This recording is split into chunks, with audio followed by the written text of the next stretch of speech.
Hoje, nós não estamos em uma conferência. Nós estamos em uma igreja.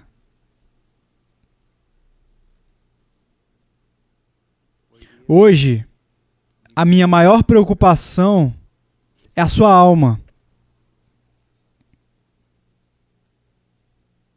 Se você morresse agora, para onde você iria?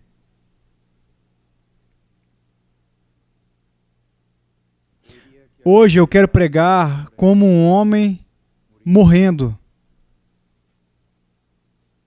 Pessoas morrendo.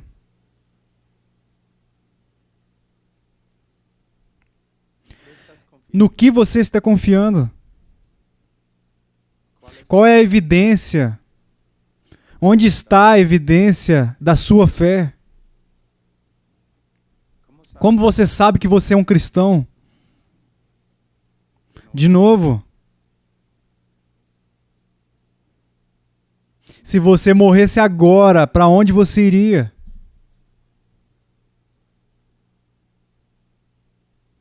Eu sei que hoje em dia muita coisa está acontecendo aqui no nosso país, em todo o mundo.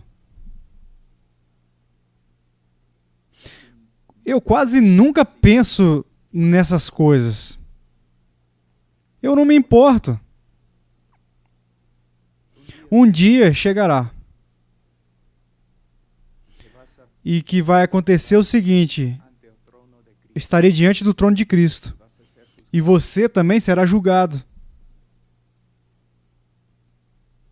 Eu não sou um profeta e nem filho de profeta, mas dentro de um ano, provavelmente, talvez alguns de vocês podem morrer. Todos os dias, 150 mil pessoas morrem. Aqueles que estão lá na rua marchando, quando eu vi pessoas assim protestando na rua, eu não penso sobre o protesto deles, eu só enxergo almas morrendo sem Cristo. Quando os conservadores se encontram nas suas conferências, nos seus comícios, eu não penso a respeito de política. Eu só enxergo a multidão e eu penso, e eles também precisam de Cristo. Para muitos de vocês jovens, seus pais os criaram na igreja. E talvez eles tenham experimentado as bênçãos da virtude na igreja, o amor na igreja. Mas vocês ainda não fazem parte da igreja, porque não são parte de Cristo, não conhecem a Cristo. Alguns de vocês provavelmente acreditam que são crentes, mas vocês não são crentes. Não há nenhuma evidência. Uma profissão de fé vazia. Então, hoje, eu não vou pregar sobre o Evangelho, vou pregar o Evangelho. E nós vamos falar sobre uma questão muito importante, como nós podemos saber que nós somos cristãos. E é interessante, eu vou começar em 2 Coríntios, mas o texto principal está lá em 1 João. Apenas como uma introdução. 2 Coríntios, capítulo 13. Versículo 5. Examinai-vos a vós mesmos, se realmente estáis na fé. Provai-vos a vós mesmos, ou não reconheceis que Jesus Cristo está em vós, se não é que já estáis reprovados. Irmãos, hoje em dia, quando uma pessoa que confessa ser cristã, que confessa Cristo, não está caminhando como uma cristã, muitas vezes os pastores chegam perto e perguntam: por que você não está vivendo como você deveria viver como um cristão? Você não sabe que você é um cristão? Você deveria viver como um cristão. Não é uma boa pergunta. Você não deve abordar seus filhos dizendo: você é um cristão, você deve se comportar como um cristão. Não. você deve dizer algo diferente, algo mais bíblico. Você deve dizer, olha, você diz que é cristão, mas você não está caminhando, andando como cristão. É muito possível que você não seja cristão. E você deve se examinar à luz das Escrituras para ver se você está realmente salvo. É muito perigoso ser filho de um cristão. É muito perigoso quando seu pai, todos os dias da sua vida, tem um tempo devocional na sua casa. É muito perigoso ser uma criança criada em uma igreja bíblica. Por quê? Porque você começa a pensar que é um cristão, mas você realmente não tem uma fé pessoal em Cristo. E não há evidências de verdade que você está na fé. Nós temos que nos examinar, mas temos que nos examinar à luz das Escrituras. E em 1 João, nós vamos para 1 João, capítulo 5, versículo 11. E o testemunho é este, que 1 João, capítulo 5, versículo 11. E o testemunho é este, que Deus nos deu a vida eterna, e esta vida está no seu Filho. Aquele que tem o Filho tem a vida, aquele que não tem o Filho de Deus não tem a vida. Essas coisas vos escrevi a fim de saberdes que tendes a vida eterna, a vós outros que credes em o nome do Filho de Deus. É muito interessante que no Evangelho de João, lá João nos explica porque ele escreveu o Evangelho. Para que acreditemos no Filho de Deus, para que tenhamos vida eterna. Agora, na sua primeira carta, ele faz o mesmo. Ele explica a razão pela qual ele escreveu a carta. Ele diz, versículo 13, estas coisas, ele se refere a tudo o que é encontrado em 1 João. Essas coisas vos escrevi a fim de saberdes que tendes a vida eterna, a vós outros que credes em nome do Filho de Deus. É muito possível que havia um grupo de falsos profetas que tinham entrado na igreja. Talvez assim as raízes dos gnósticos. Um grupo de hereges muito perigoso, muito perigoso. E eles ensinavam que eles tinham um conhecimento esotérico, escondido de Deus. E que as correntes comuns não possuíam este conhecimento. E por isso, eles não faziam parte de Cristo. Mas João vai dar aos verdadeiros crentes várias provas pelas quais podem se examinar para ver que eles realmente são filhos de Deus e não hereges. Mas ao mesmo tempo, hoje em dia, nós podemos usar os mesmos textos para examinar as nossas próprias vidas, para enxergarmos se somos realmente cristãos. São vários testes e claro que não temos tempo para passar por todos eles. Mas eu vou tocar em alguns tópicos muito importantes sobre como você pode saber se você é um crente. Se é um crente. Primeiramente, no versículo 11... E o testemunho é este, que Deus nos deu a vida eterna, e esta vida está no seu Filho. Aquele que tem o Filho tem a vida, aquele que não tem o Filho de Deus não tem a vida. Agora, eu tenho servido o meu Senhor, já tem uns 35 anos por aí. E sacrificado.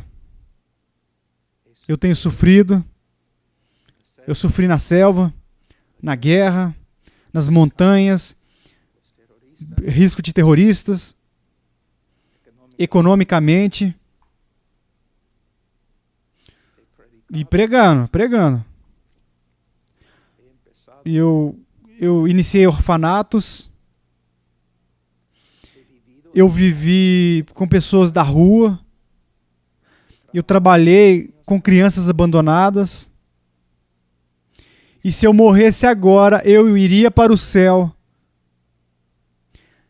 Mas não por causa de nenhuma dessas coisas.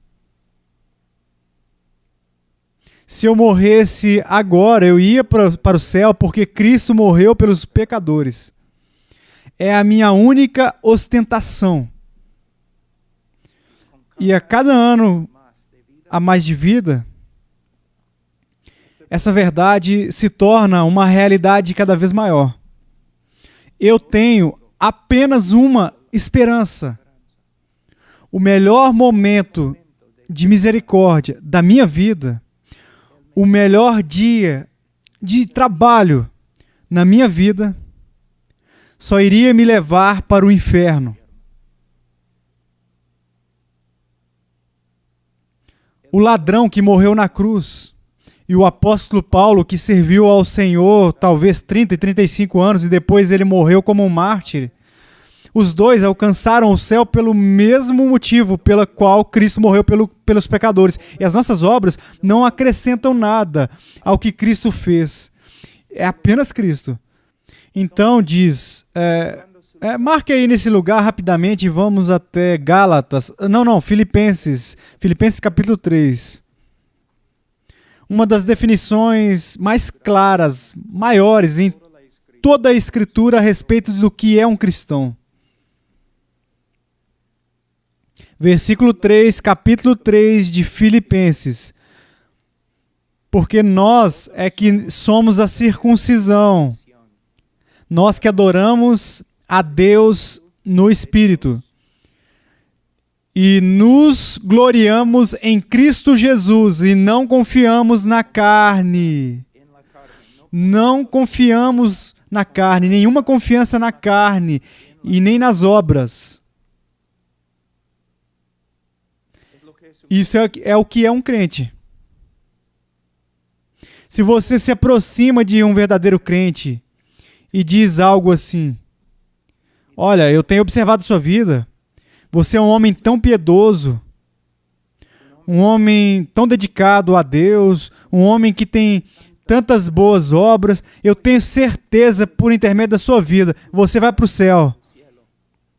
Esse homem, se ele for verdadeiramente um crente, ele vai gritar: blasfêmia! Fique longe de mim! Fique longe de mim! Como você pode falar tanta falsa doutrina? Eu vou para o céu por uma única razão. Cristo morreu pelos pecadores. Eu não tenho nenhuma confiança na carne. Eu não confio em qualquer obra que eu tenha praticado. Apenas em Cristo Jesus. Na minha igreja, eu sou simplesmente um membro da igreja. E os anciãos, eles deram a obra para mim de pregar aos jovens. E os estudantes universitários. Então, 2 vezes por semana, eu vou para 2 universidades diferentes para pregar. E muitas vezes, os jovens na faculdade, eles vêm de famílias conservadoras. Eles se aproximam de mim com sinceridade e eles falam comigo, porque os demais estão dizendo coisas muito feias. Mas eles se aproximam e me dizem: pastor, obrigado por estar aqui. E eu sempre pergunto: você é cristão? E a maioria das vezes eles respondem assim: bem, eu estou tentando. E eu sei que eu tenho uma Bíblia lá no meu quarto, eu sei que eu preciso ler ela, e eu não estou indo muito à igreja, mas eu sei que eu tenho que ir à igreja, eu tenho que fazer mais coisas, eu estou tentando ser um cristão. São jovens que estiveram em igrejas durante 19 anos. E com amor e paciência, eu digo para eles: você está falando como um descrente. Você está acreditando em uma falsa doutrina. Pelas suas palavras, eu tenho que te dizer que não há evidências de que você é um crente. E eles dizem, mas pastor, como? Eu estou tentando, eu sou sincero. Claro, eu acredito que você é sincero. Mas você não entende o evangelho. Um cristão verdadeiro vai dizer, sim, pastor, eu sou cristão. Por quê? Cristo morreu por mim. E eu confio nele. Eu não tenho nenhuma confiança na minha igreja, na minha vida devocional, bíblica, nas minhas orações, no meu batismo. Os meus pais que são cristãos, meus avós que foram pastores, eu não tenho confiança, eu tenho confiança apenas em Cristo. E eu te digo, se você é um cristão, a cada ano, quando eu me converti, eu pensava, bem, eu vou crescer. Eu quero ser um homem como o apóstolo Paulo um dia, ser um homem mais dedicado ao Senhor, que já viveu na terra. Mas a cada ano, em vez de enxergar, eu acredito que eu cresci, mas a cada ano eu só vi mais e mais pecados, e mais pecado. Mas ao mesmo tempo, a minha necessidade de graça, a minha necessidade de graça, a minha necessidade de graça. E é algo lindo. A minha salvação, ela é encontrada exclusivamente na pessoa e na obra de Cristo Jesus, meu Salvador. E as minhas obras não aumentam nada, não, eu não aumento em nada. Eu não acrescento em nada no que ele fez por mim. Sim, se fosse assim, se fosse 99% Cristo e 1% Paul Washer iria para o inferno. É 100% Cristo Jesus. E saber disso a cada ano é uma realidade assim, cada vez maior. E a cada ano, o meu amor por Cristo é cada vez maior. Porque fora dele, a parte dele, eu não tenho nada. Nada. É por isso que ele diz, versículo 12, aquele que tem o filho tem a vida. E aquele que não tem o filho, não tem a vida. É isso. Mas agora temos que nos perguntar, como nós podemos realmente saber que nós temos a salvação? Como nós podemos saber? Eu quero falar apenas sobre duas coisas. Primeiramente, como em Filipenses capítulo 3, nós reconhecemos se somos salvos ou não, se somos salvos por Cristo Jesus e a sua obra por nós. E se sabemos que nós não contribuímos com nada. Mas a segunda coisa, algo que é muito importante entender, quando uma pessoa acredita em Cristo, não é apenas uma decisão humana. É uma decisão humana. Mas é muito mais do que uma decisão humana. É uma obra sobrenatural do Espírito Santo. É uma obra assim que ele trabalha de uma tal maneira que nós, neste momento da conversão, nós vamos ser criados assim como novas criaturas. Quando a Bíblia fala do crente como uma nova criatura, uma nova criatura não está falando sobre poesia, não está falando em metáforas. É uma realidade espiritual. E em Ezequiel capítulo 36, nós podemos ver dessa maneira. O homem que acredita, que não acredita, ele tem um coração de pedra, que não responde a Deus. Uma estátua. Posso colocar uma estátua assim, posso chutar ela, mas a estátua ela não vai responder a esse estímulo de jeito nenhum. Por quê? Porque ela não tem vida. Mas Deus diz que ele remove o coração de pedra e coloca no lugar desse coração de pedra um coração de carne. Geralmente, assim, na Bíblia, a palavra carne não é uma palavra muito boa. Mas nesse caso aqui, sim. Uma estátua de pedra, eu posso pegar, eu posso socar ela não vai responder. Mas se eu bater em um homem vivo, ele vai responder. Se eu chutar em um homem vivo, ele vai responder. Então, diz, antes de nos tornarmos cristãos, nós tínhamos um coração de pedra, um coração morto para Deus. E vivo para o mundo, para o pecado, respondendo ao mundo, ao pecado, cumprindo a vontade de Satanás, mas morto para Deus. Mas no momento em que uma pessoa crê, ela crê por causa de uma obra regeneradora do Espírito Santo e a pessoa se torna naquele momento uma nova criatura. E sendo uma nova criatura, a pessoa vai viver de acordo com sua nova natureza. Você está entendendo? Eu vou dar uma ilustração. Eu sou da roça. Então eu vou falar sobre porcos. Porcos. No Peru são chanchos. Porcos. Digamos que nós temos um porco amarrado bem gordo ali atrás. E eu tenho aqui, um prato da melhor comida de Paris.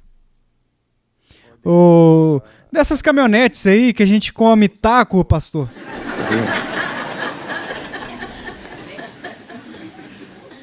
Então, eu tenho um prato da comida mais fina bem aqui, E de cá, eu tenho muito lixo.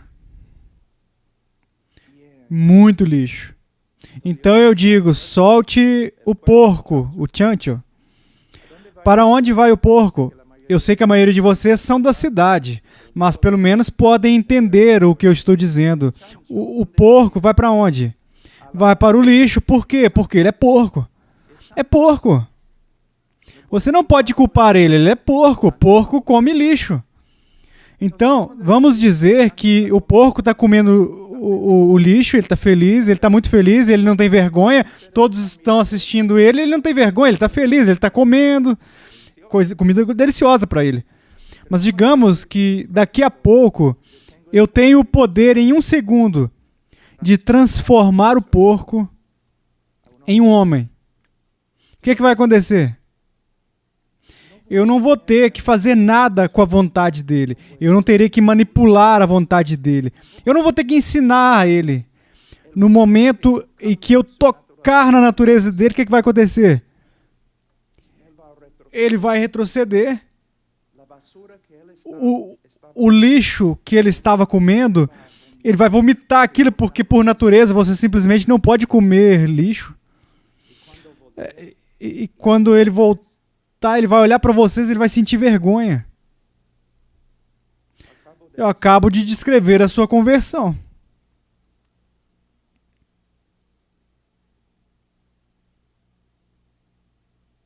A sua conversão. Eu vou dar outra ilustração. Digamos que há um homem convertido e ele tem que ir para o trabalho pela manhã por volta das 8 horas da manhã, há uma nevasca lá fora, e ele tem uma reunião muito importante e ele está um pouco nervoso, preocupado com a reunião, e ele tem que sair bem rápido, ele não pode nem tomar o café da manhã, sua esposa não preparou nada, então ele está prestes a sair pela porta, e a esposa dele sai do quarto com aquele cabelo assim, tipo a Medusa. Com aquele pijama que eu não sei lá, um tanto esquisito. E aí ela diz, leva o lixo para fora. E ele vira. Por que você está gritando comigo? Por que você é assim? Por que o seu cabelo é assim? Você que tem que carregar o lixo. Você é uma mulher tão preguiçosa. E ele sai pela porta. Ele sai pela porta convicto que ele é justo e totalmente justificado. Ele não sente convicção do pecado. Ele está sentindo raiva, claro, porque para ele, a esposa dele que tem a culpa. Então ele é o homem inocente, ele está livre. Ele vai para o trabalho dele, não vê problema algum. Aí 6 meses depois ele se converte. Aí mais 6 meses mais ou menos de discipulado. E um dia ele está saindo pela porta da casa dele e ele tem mais uma reunião, um tanto preocupado, porque é muito importante, ele vai chegar atrasado, o chefe dele vai ficar bravo com ele e tal. E a esposa dele, de novo, a esposa dele ainda não se converteu. Todavia, assim, ela vem com o mesmo pijama bizarro, com o mesmo cabelo da Medusa, e ela sai e diz, por favor, leva o lixo para fora. E ele fica com raiva assim, e ele vira, porque é sempre assim, eu tenho que sair para trabalhar, você nunca trabalha, e o seu cabelo tá aí, e ele corre. E você diz, mas eu pensei que ele tinha se convertido. O momento em que as palavras saíram da boca dele foi como uma faca atravessando o coração dele. Pum! Por quê? É outra pessoa. Ele tem um coração vivo agora. Pum! Mas ele continua na rebelião dele, ele sai pela porta. Aí ele pega o carro dele, mas o homem está sofrendo. Ele não pode nem imaginar agora, na reunião dele, no chefe ou qualquer coisa. Ele apenas pensa no pecado que ele cometeu. Ele foi impaciente e rude com a esposa dele. Mas ele ainda segue. Ele chega ao escritório, ele entra na sala pelo corredor assim, para ter a reunião com o chefe, tudo. Depois de 5 ou 10 minutos, ele diz, olha chefe, só um minuto, eu tenho que sair, eu tenho que fazer uma coisa ali. Ele vai até o telefone, ele diz, esposa, me perdoe. Eu saí feito um idiota. Eu não pude suportar, por favor, me perdoe. O pecado contra ti é pecado contra Deus. Ele não é um homem perfeito, mas ele é um homem mudado. Ele é outra pessoa. Há uma história de Agostinho, antes dele se tornar, ele era um homem muito pecador. Um homem muito imoral, muito pecador. Um dia depois de se converter, ele estava caminhando na rua lá na cidade e uma prostituta do 2º andar viu ele pela janela e disse, Agostinho, Agostinho, sou eu.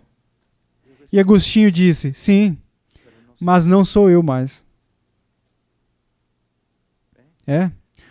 Não um homem perfeito, mas um homem mudado.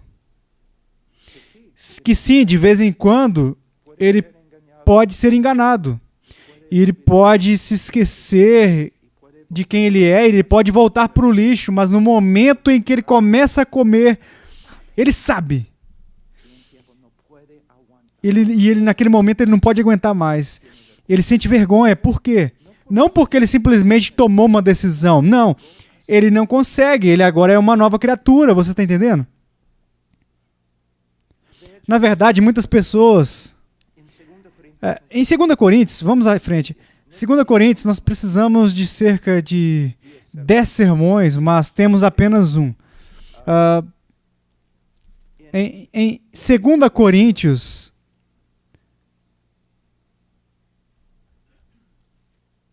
capítulo 5, 17. E assim, se alguém está em Cristo, é nova criatura. As coisas antigas já passaram, eis que se fizeram novas.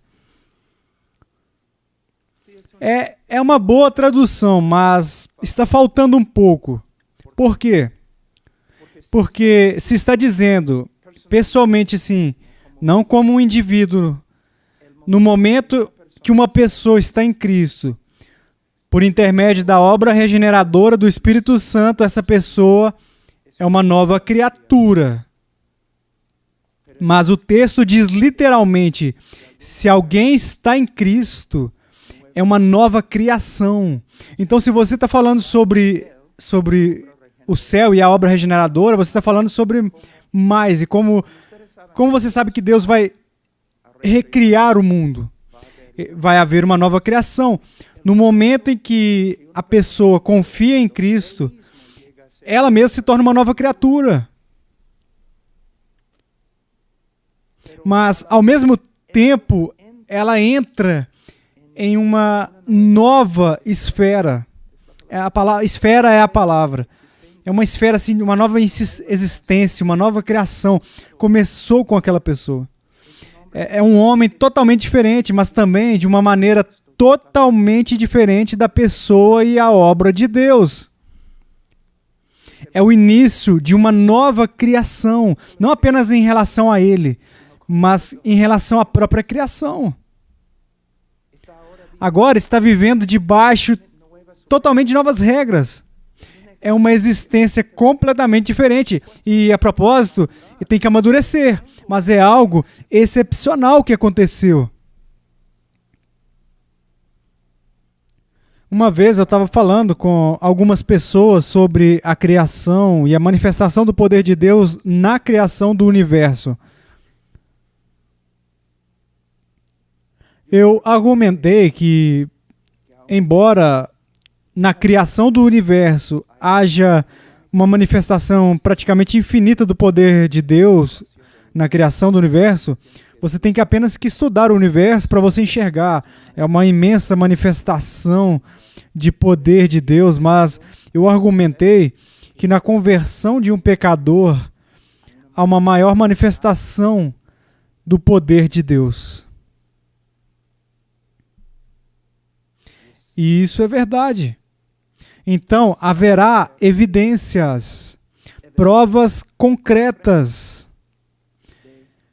de mudanças. Quando eu era jovem, eu sempre usava uma ilustração que, digamos que eu estou atrasado hoje para pregar aqui. Aí eu cheguei 15 minutos atrasado. Aí o irmão se levanta e diz: "Pô, por que você está atrasado? Você é um homem arrogante? Você é orgulhoso? Todo mundo tem que te esperar? Por que você não chegou na hora certa?" E eu digo: "Mas irmão, eu te peço perdão, por favor. Estávamos vindo pela estrada e havia um caminhão que tinha cerca assim, de 30 toneladas. Ele saiu da rota dele e ele colidiu com o meu carro. O caminhão estava vindo a cerca de 60 milhas por hora e ele tinha 30 toneladas assim, bum, no meu carro. É por isso que eu cheguei atrasado." Ele vai olhar para mim. Pô, existem duas opções. Você é um mentiroso ou você é louco? Porque você não pode ter uma batida com um caminhão de 30 toneladas sem sofrer nenhuma alteração. Então, como tantas pessoas dizem que tiveram um encontro com Deus e seguem inalteradas, quem é maior, Deus ou um caminhão? Você vai ser mudado, e não apenas vai ser mudado, mas você vai continuar a mudar. Porque aquele que começou a boa obra em ti vai terminar. Então, vamos ver algumas dessas mudanças. Vamos voltar a 1 João.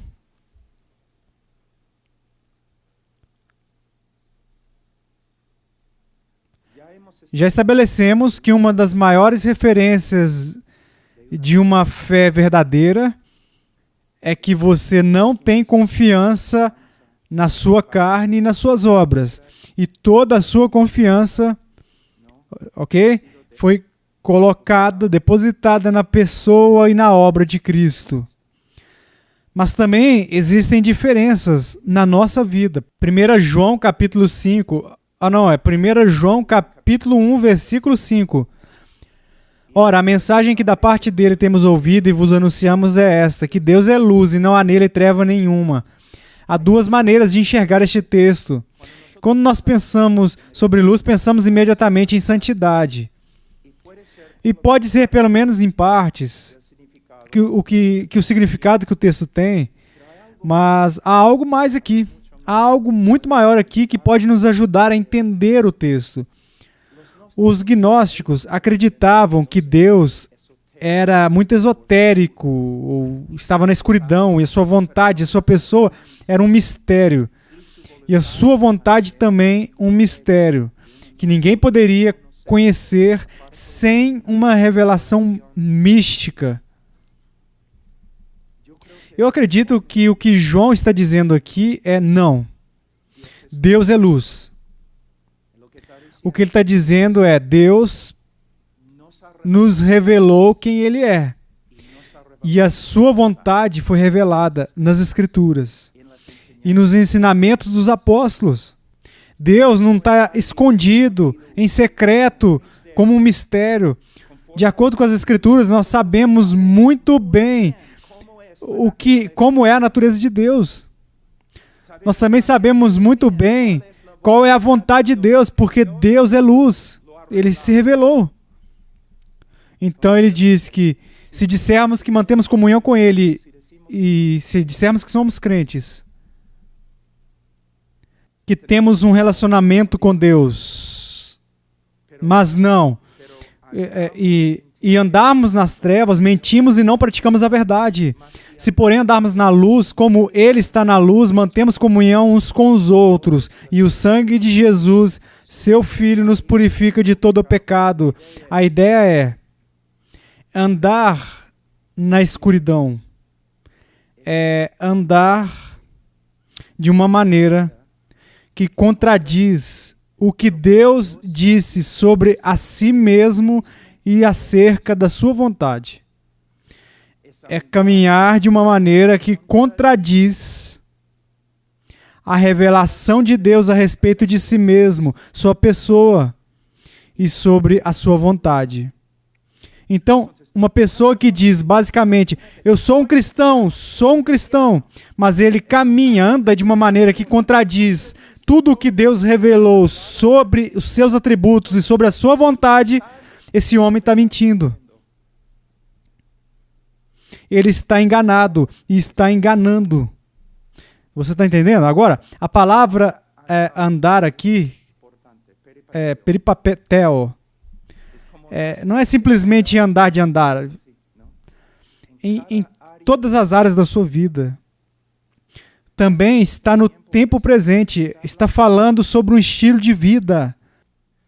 Vamos dizer que você não vai com a minha cara. Então você diz, esse Paul, não. Isso é um falso mestre, é hipócrita. Então você quer mostrar para todo mundo. Então você sai com apenas uma câmera, ok?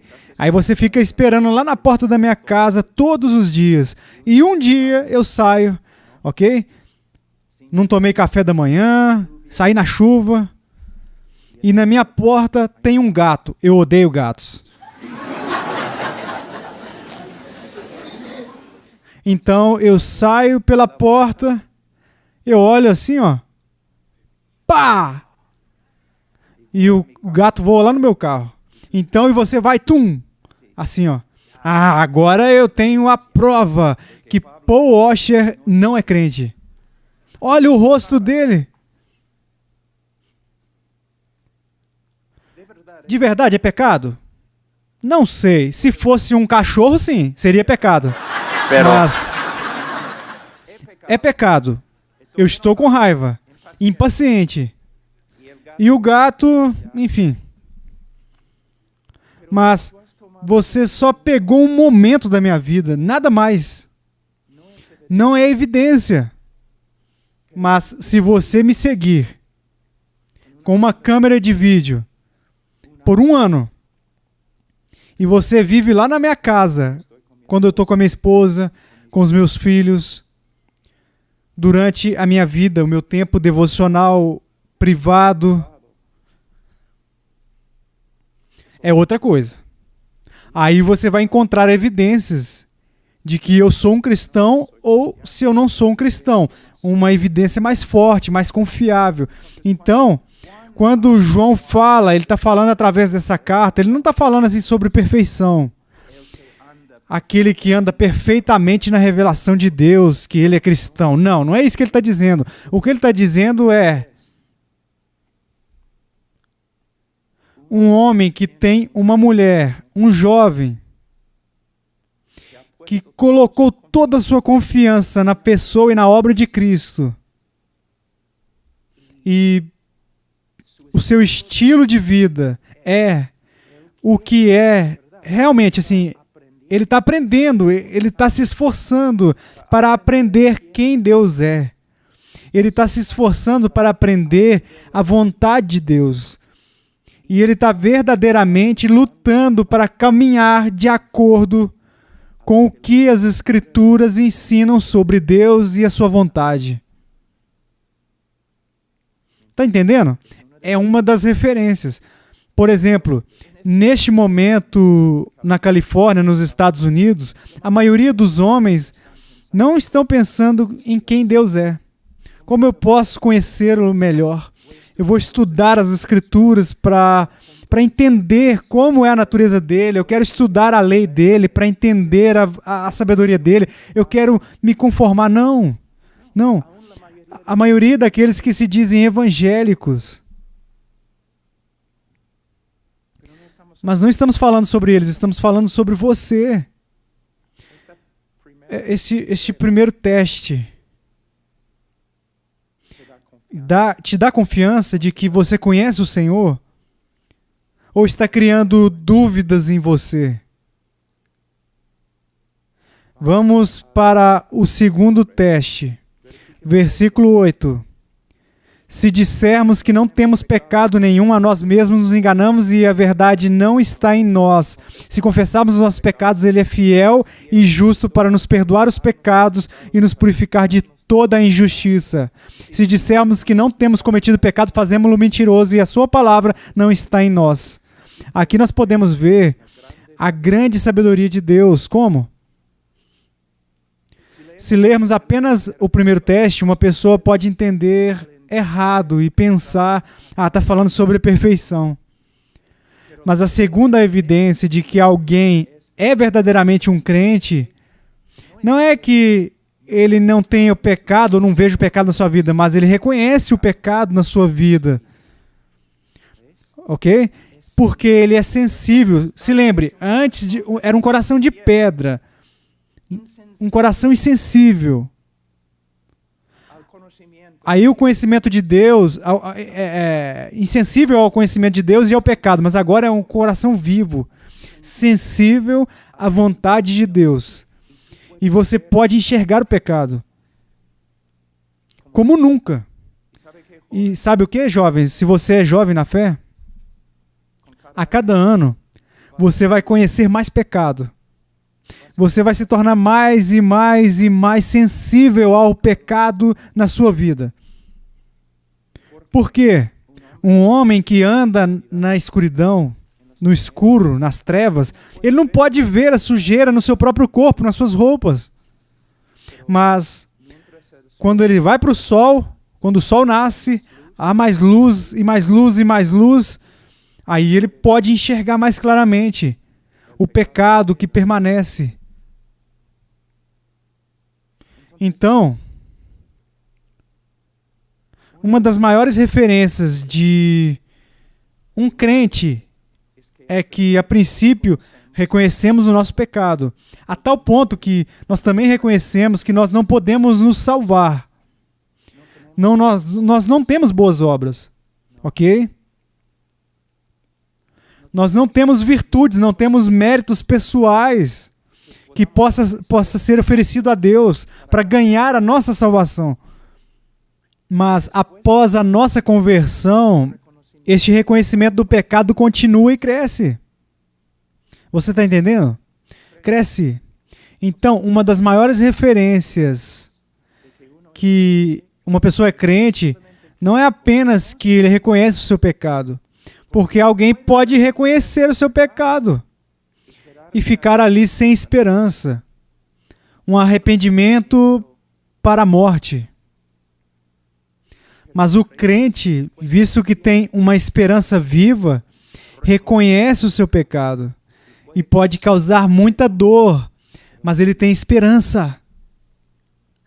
E a sua esperança é na graça de Deus. Isso o leva a confessar o seu pecado. confessar o seu pecado. A palavra confissão é muito importante e muitas pessoas, elas simplesmente não entendem. Elas não entendem o que isso significa. É homologueu. Isso significa dizer a mesma coisa, falar a mesma coisa. Então, a confissão, assim, ó, quando eu vejo a palavra de Deus e o Espírito Santo, ele está trabalhando na sua vida, assim, na minha vida, e um dia, lendo as Escrituras, você reconhece que tem sido impaciente com sua esposa. E o Senhor, por intermédio do Espírito dele, por intermédio da palavra dele, ele está dizendo que você pecou, foi impaciente com a sua esposa. Confissão é quando você diz, Senhor, o que o Senhor disse sobre mim é verdade. Eu falo a mesma coisa. Eu fiz exatamente o que o Senhor me disse. Eu pequei contra a minha esposa. Eu fui impaciente com ela. Me perdoe. E algo simplesmente muito importante para todos, mas especialmente para os pais. Um caso que um dia eu estava muito cansado e eu estava voltando do meu trabalho e a minha filha de 8 anos, ela, papá. E por fim eu a respondi com impaciência. E tum! Eu voltei para o meu quarto, Senhor.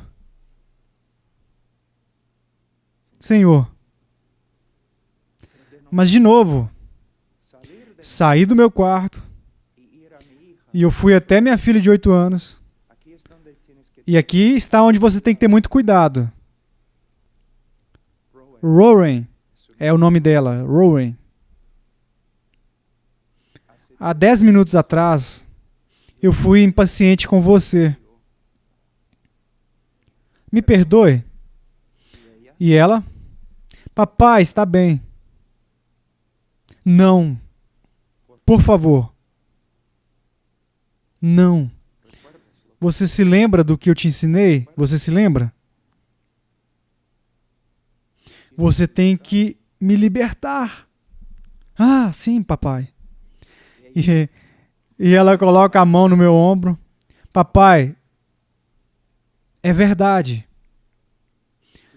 O Senhor pecou contra mim. Foi impaciente comigo. Mas, pai, eu te perdoo. Eu te amo. Você entendeu? Não está certo que seu filho diga, tá certo, pai. Ou sua esposa, o marido, enfim. Está bem. Não está bem. É um pecado. E é algo tão bonito. É tipo assim, ó, você entristeceu o Espírito Santo. Aí, no momento que a sua filha diz a você, papai, eu te perdoo, eu te amo. De novo, alegria, comunhão com o Espírito, com a sua filha. Então, você não deve dizer, tá bem. Não está bem. Bem, enfim. Eu já estou ensinando sobre família agora. Deixa eu voltar para o texto.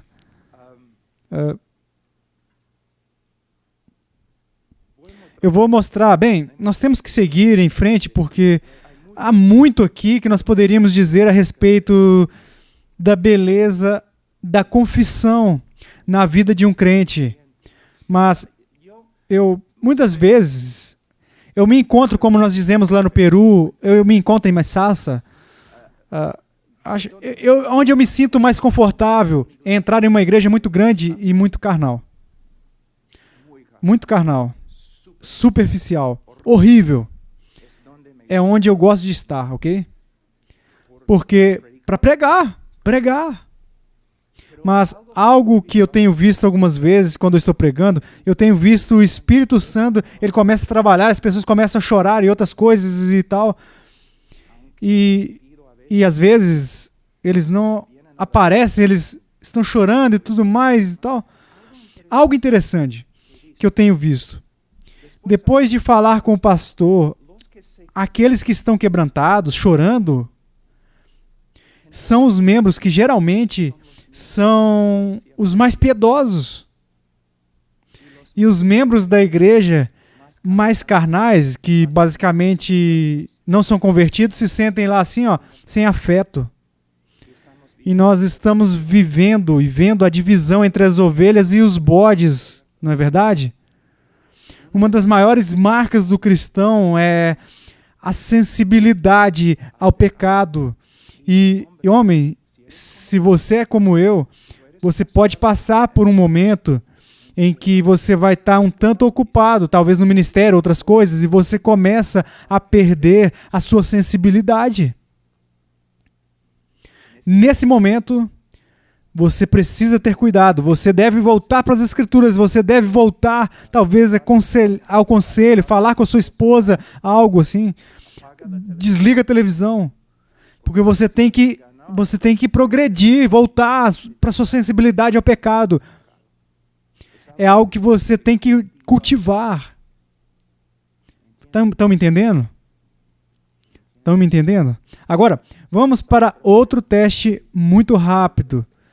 Capítulo 2, versículo 3. Ora, sabemos que o temos conhecido por isso, se guardamos os seus mandamentos. Aquele que diz, eu o conheço e não guarda. É basicamente uma pessoa dizendo, não, olha, eu sou um cristão e hoje eu encontrei Cristo, eu sou cristão. É uma pessoa que fala com ênfase e diz, aquele que diz, eu conheço e não guarda os seus mandamentos é mentiroso e nele não está a verdade. Aquele, entretanto, que guarda a sua palavra, nele verdadeiramente tem sido aperfeiçoado o amor de Deus. Nisso sabemos que estamos nele.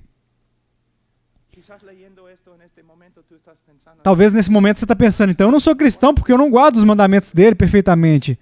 De novo, ele não está falando sobre perfeição, ele está falando sobre um relacionamento e um estilo de vida. Antes de encontrar a Cristo, eu não queria saber nada sobre os mandamentos dele. Eu não queria me esforçar para obedecer os mandamentos dele.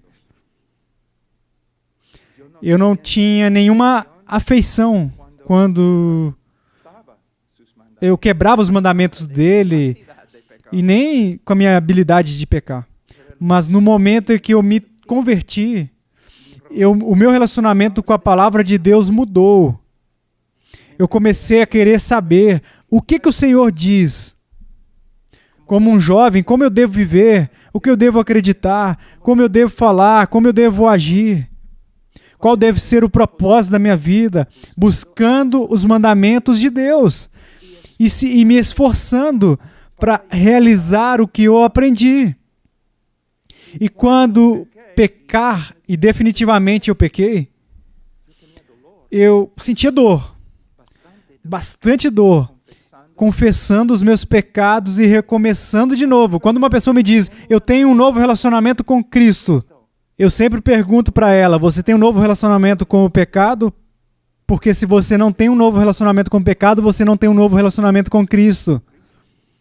Eu tenho um novo relacionamento com Cristo. Você tem um novo relacionamento com os mandamentos dele? Porque se você não tem um novo relacionamento com os mandamentos dele, você não tem um novo relacionamento com ele.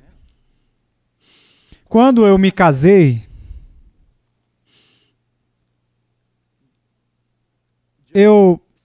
pode-se dizer que eu falei com 2 grupos de mulheres no dia que eu me casei. Eu falei com um grupo, a minha esposa. A minha esposa, eu disse para ela, sim. Sim. Quando o pastor perguntou, você quer casar com essa peruana? Sim.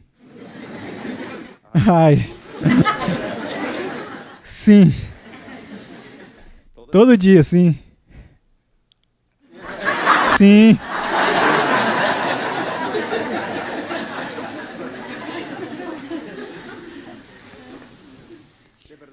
De verdade, eu culpo os homens latinos porque eles não me avisaram. Então, quando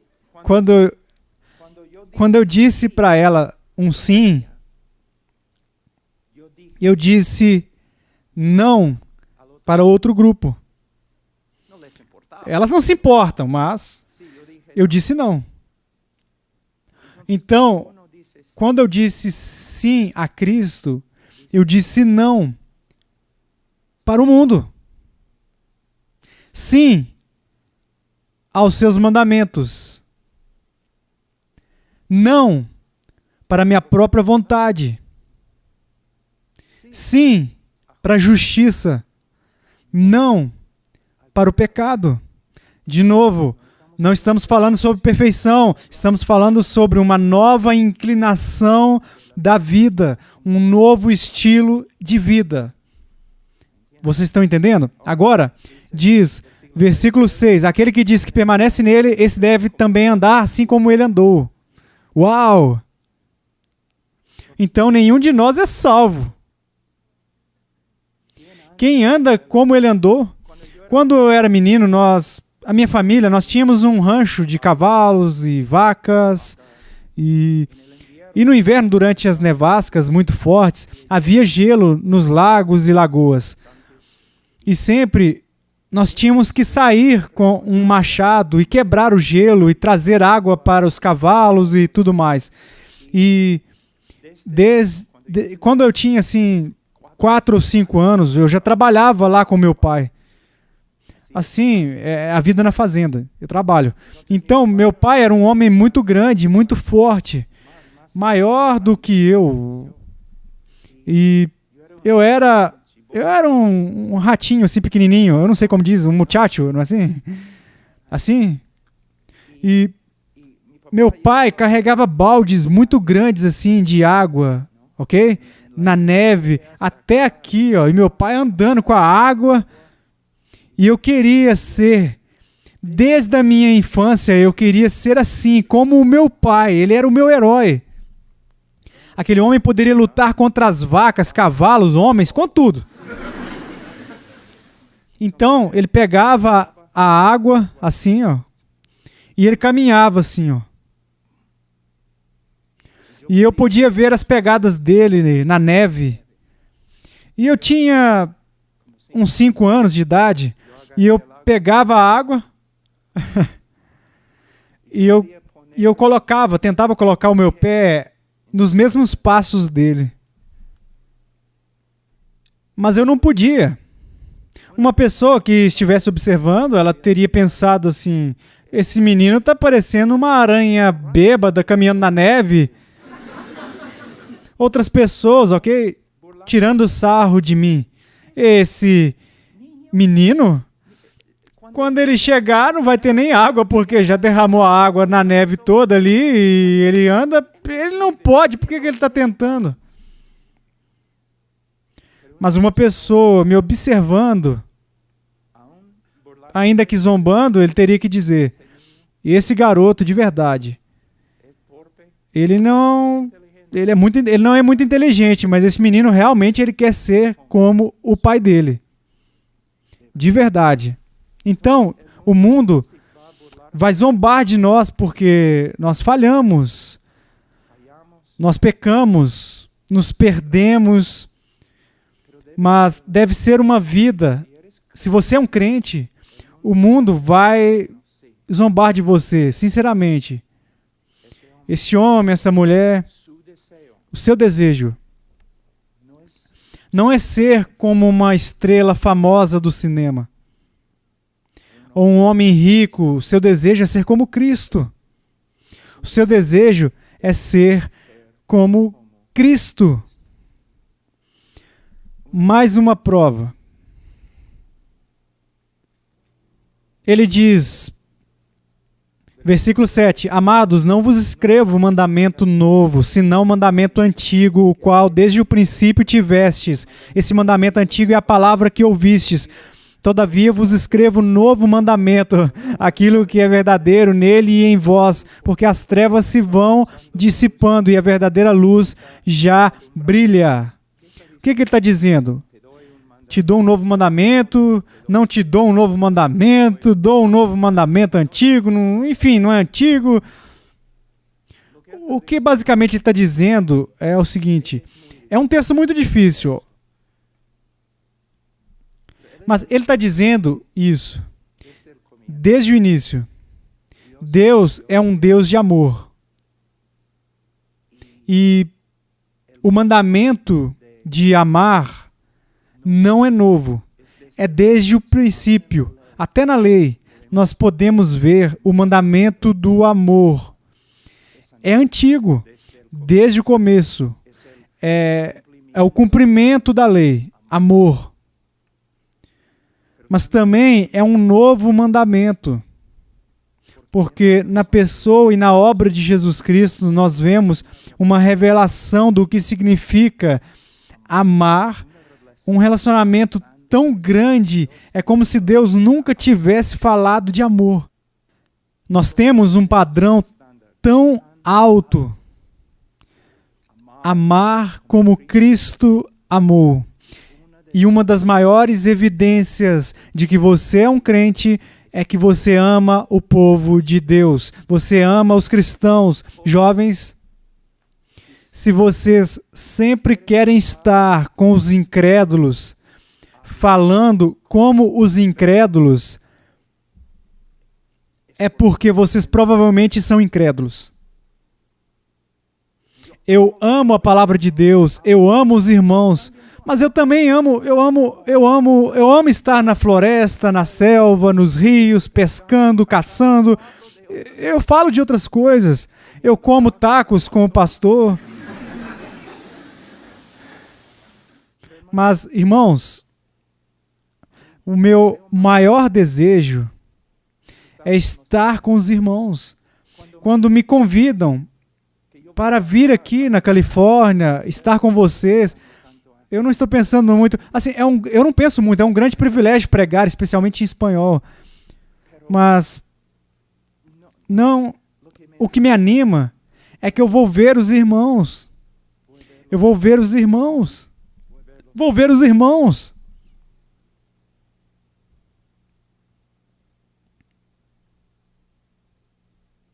Jovens, me escutem. Vocês querem estar com seus amigos porque eles também amam Jesus? Ou você quer estar com pessoas que nem sequer pensam em Jesus? Como que é? Você se preocupa com o povo de Deus? Hoje em dia, todos estão lutando pelo seu povo, aqui nos Estados Unidos. Eu luto diariamente pelo meu povo. Meus irmãos na China que estão em uma prisão, na Coreia do Norte, no Peru que sofrem com o coronavírus, tanto assim como pastores que morreram na selva, na Ásia, em Camboja, Mongólia, Paquistão. Esse é o meu povo. Esse é o meu povo. Você ama o povo de Deus? Sim, pastor. Como? Me dê um exemplo. Quero ver as suas feridas. Quero ver o que você faz. Uma das maiores referências de que nós somos cristãos é que nós amamos os irmãos, amamos a igreja e servimos aos irmãos com obras práticas. Que Deus os abençoe.